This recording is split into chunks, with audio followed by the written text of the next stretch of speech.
예수 그리스도와 동행하심으로 주와 함께 기쁨과 평안을 누리는 복된 하루 되시길 주님의 이름으로 축복합니다. 오늘 저와 함께 살펴볼 하나님의 말씀은요, 이사야 39장부터 41장까지의 말씀입니다. 사랑하는 성도 여러분, 이사야는 총 66장으로 기록되어 있는 거 아시죠? 두 부분으로 구분할 수가 있는데 1장부터 39장까지, 40장부터 66장까지 이렇게 구분할 수가 있습니다. 내용적으로 보면 1장부터 39장까지는 심판과 회복의 메시지가 있다면 40장부터 66장까지는 소망의 메시지를 담고 있는 것이죠. 왜 소망의 메시지를 40장부터 이렇게 기록하고 있을까요? 그 이유는 바로 40장부터 남유다가 바벨론 포로로 잡혀갔을 때의 그 시대적 배경을 하고 있기 때문입니다. 따라서 39장과 40장과의 그 간격은 바로 200년 정도의 간격이 있다라고 이야기할 수 있지요.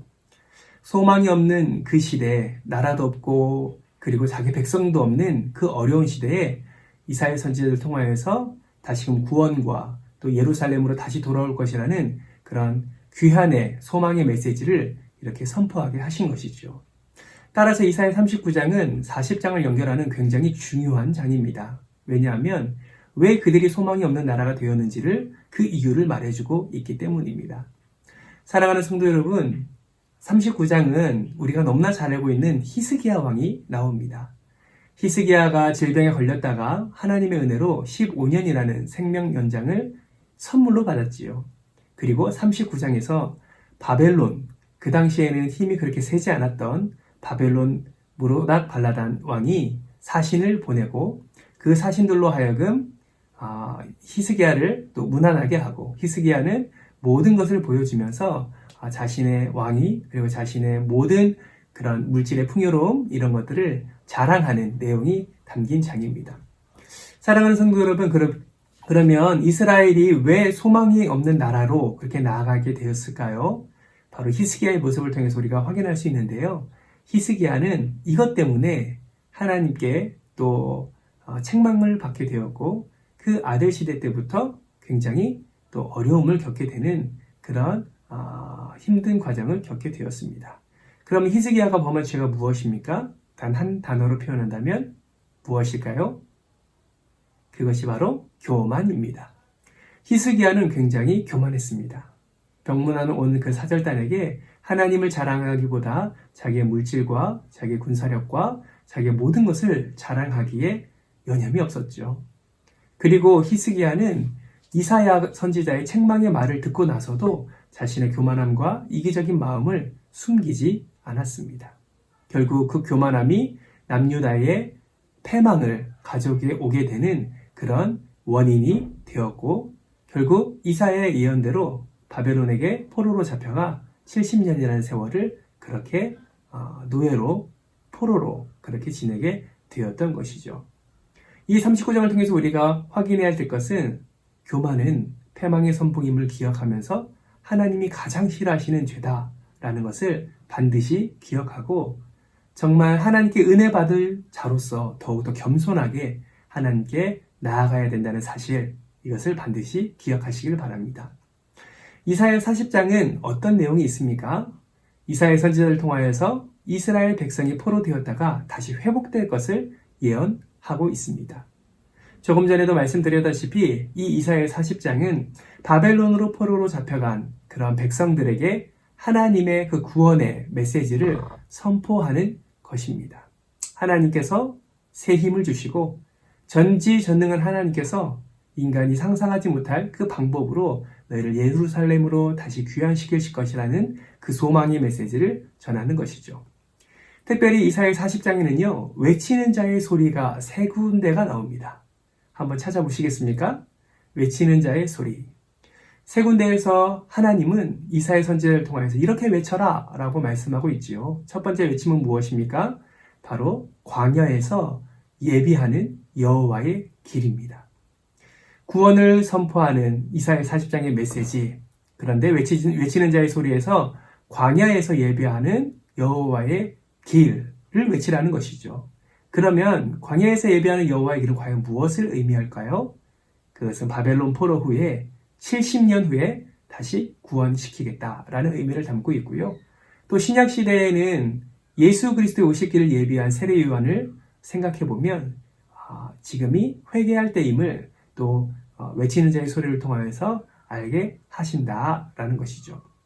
두 번째는 모든 육체가 보게 될 여호와의 영광에 대해서 말씀하고 있습니다. 이 역시 포로교환과 예루살렘 성전 재건 그리고 다시 오실 예수 그리스도에 대한 그런 메시아적 예언을 또 이사야 40장에서 하는 것을 볼 수가 있습니다. 또 외치는 자의 소리에서 세 번째는 영영이 서는 하나님의 말씀에 대해서 말씀하고 있는데요. 결국 육체는 굉장히 연약하고 풀은 마르고 꽃은 시드는 것처럼 육체는 보잘것없지만 하나님의 말씀은 영원히 설 것이다 라고 말씀하면서 그 말씀의 중요성을 우리에게 말씀해 주고 있습니다.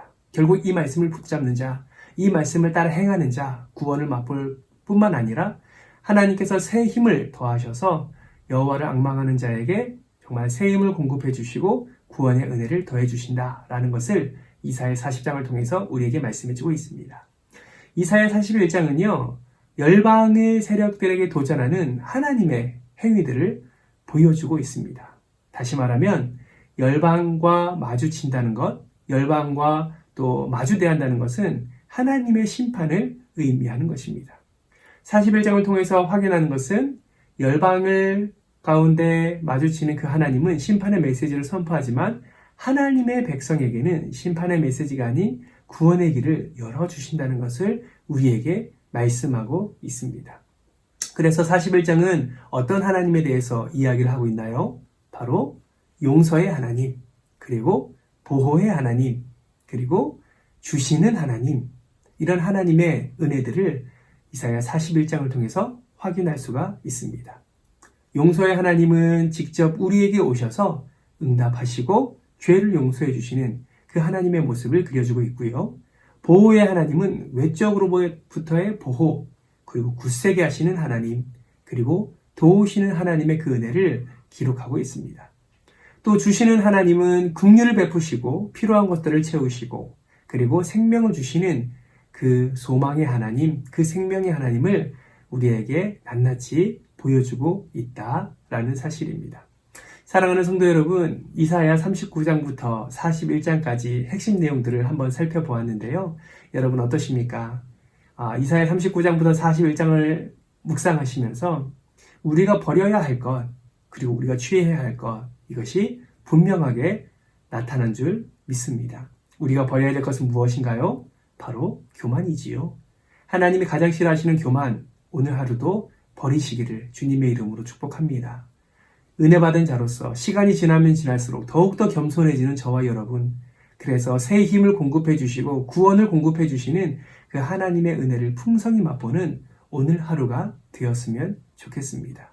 또한 우리가 넘어질 때, 우리가 연약할 때, 우리가 정말 세상 가운데 살아가면서 부족한 부분이 많을지라도 영원히 하나님의 말씀이 선다라는 사실을 기억하고 그 말씀이 생명이고 그 말씀이 진리라는 것을 기억하고 또 하나님 그 말씀대로 이루신다는 사실을 기억하면서 오늘도 그 말씀 붙잡고 하루하루 살아가는 여러분 되시기를 주님의 이름으로 축복합니다. 하나님은 자신을 경외하고 자신을 찬양하고 자신과 함께 더불어 나아가는 자에게 구원의 은혜, 회복의 은혜, 또 소망하는 것들을 이루시는 그 하나님의 은혜를 우리에게 더하실 줄 믿습니다. 오늘 하루도 이 귀한 하나님의 말씀을 붙잡고 하나님의 말씀의 능력을 공급받는 저와 여러분 되시기를 주님의 이름으로 축복합니다.